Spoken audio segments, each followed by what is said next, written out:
লক্ষ্য করেন, আপনি কিছু আলেমদেরকে, নামধারী আলেম বলি, আলেমদেরকে পাইবেন তারা সাহাবীদের সমালোচনা করতে পর্যন্ত তারা কুণ্ঠাবোধ করে না। তারা বলতে বলতে এরকমও বলে সাহাবীরাও বেদাত দলালা করেছেন, বলুন না আউযুবিল্লাহ।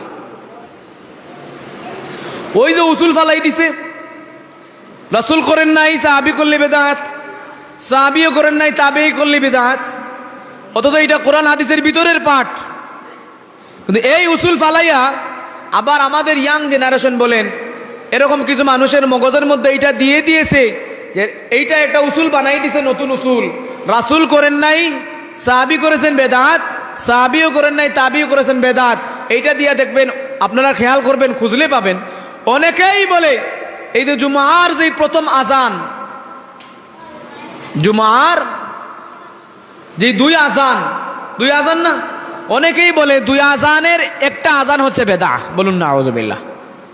বেদা বলে আপনি বুঝবেন, বেদা বলে বেদা হাসানা বুঝায় না, বেদা মানে বেদা দলালা।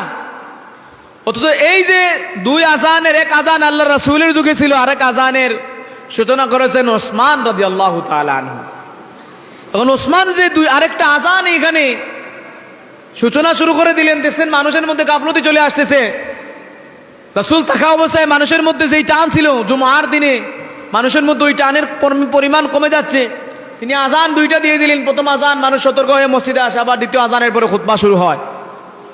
তখন এই যে কাজটা করেছেন সাহাবীরা পছন্দ হয়েছে। এখন এই যে একটা দলিল বানানো হয়েছে যে নবীজির যুগে ছিল না সাহাবী করলে বেদাত, নবীজিও করেন নাই সাহাবীও করেন নাই, আবার নিষেধও করেন নাই, কিন্তু করেন নাই এইটাই বেদাত বলে কিছু নামদারি আলেম, লেবাসদারি আলেম তারা বুঝাইতে চাইছে ওসমান রাদিয়াল্লাহু তাআলা আনহু যেই সূচনাটা করেছেন এইটা বেদাত, বলুন না আউযুবিল্লাহ। ওইভাবে